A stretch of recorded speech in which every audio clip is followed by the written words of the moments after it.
Welcome to my channel students. हमारा आज का टॉपिक है इंटरेस्ट ऑन कैपिटल। इसके लिए की पॉइंट्स हैं, इंटरेस्ट ऑन कैपिटल हमेशा ओपनिंग कैपिटल पर ही दिया जाता है। अगर हमें क्लोजिंग कैपिटल दी गई है, क्लोजिंग कैपिटल इज़ गिवन, तो उस केस में हमें पहले ओपनिंग कैपिटल कैलकुलेट करनी पड़ती है। कैसे करते हैं opening capital calculate? Closing capital में से ड्राइंग्स जो हैं ऐड करते हैं, क्योंकि ड्राइंग्स क्लोजिंग कैपिटल निकालने के टाइम हमने ओपनिंग कैपिटल से माइनस करी होती है, उसको ऐड बैक किया जाता है। सिमिलरली जो डिस्ट्रीब्यूटेड प्रॉफिट होता है उसको माइनस किया जाता है, तो हमें मिलती है ओपनिंग कैपिटल। पर इसके लिए भी हमें दो पॉइंट्स ध्यान में रखने पड़ते हैं। अगर हमारी ड्राइंग्स बैलेंस शीट में अपीयर कर रही हैं तो ये ड्राइंग्स हमें ऐड बैक नहीं करनी, क्योंकि वो ड्राइंग्स तो पहले ही माइनस नहीं हुई।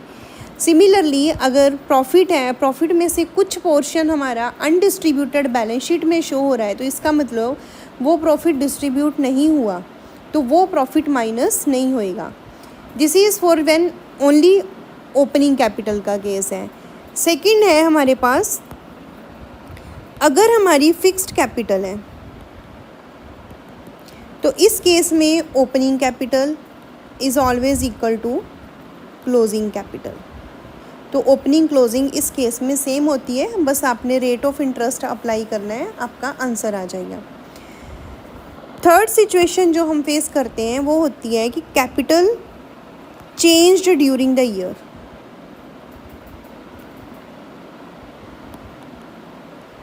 It means during the year भी पार्टनर कैपिटल या तो इंट्रोड्यूस करवा रहा है या फिर विड्रॉ करवा रहा है, मतलब कि हमारी capital during the year change हो रही है। जैसे ओपनिंग कैपिटल हमारे पास 1 लाख है,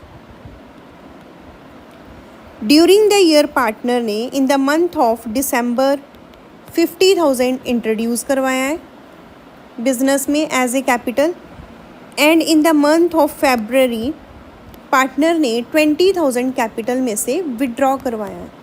तो इस केस में हमें इंटरेस्ट ऑन कैपिटल किस तरीके से कैलकुलेट करना है?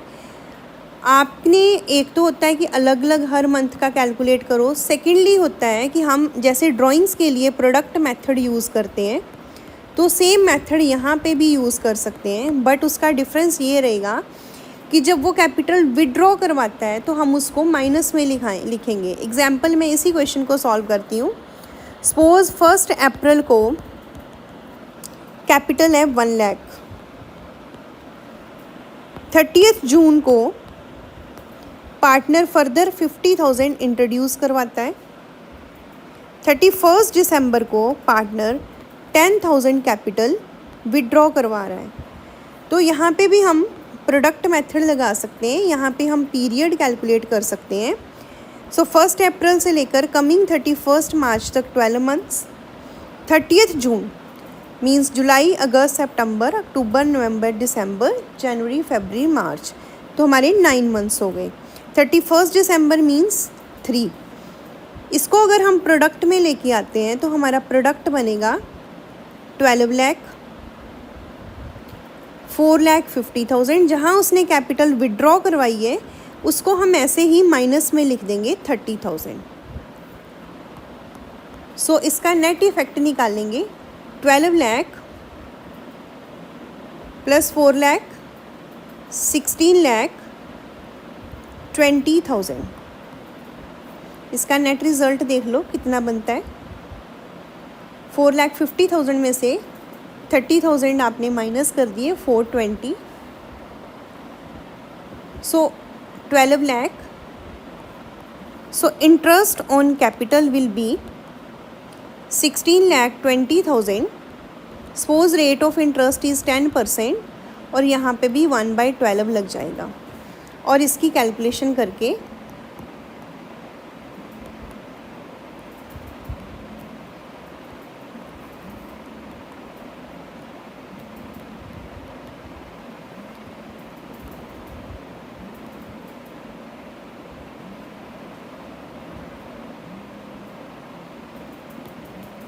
approximately 13,160 rupees will come. So this is the method, different methods for calculating interest on capital. When opening capital is given, direct formula. Closing capital given है तो पहले ओपनिंग कैपिटल कैलकुलेट करेंगे, drawings को reverse करके, profit को reverse करके. अगर fixed capital है तो ओपनिंग क्लोजिंग सेम है, आप रेट अप्लाई कर सकते हो. अगर कैपिटल चेंज हुई है ड्यूरिंग द ईयर, इंट्रोड्यूस करवाई है या विड्रॉ करवाई है, तो उस केस में आप ड्राइंग्स की तरह सिमिलर मेथड लगा सकते हो, प्रोडक्ट मेथड. डिफरेंस ये रहेगा कि जहाँ कैपिटल विड्रॉ करवाई है वहाँ हम उसको ब्रैकेट में ले लेंगे. So this is all about today. Thank you so much. Have a nice day.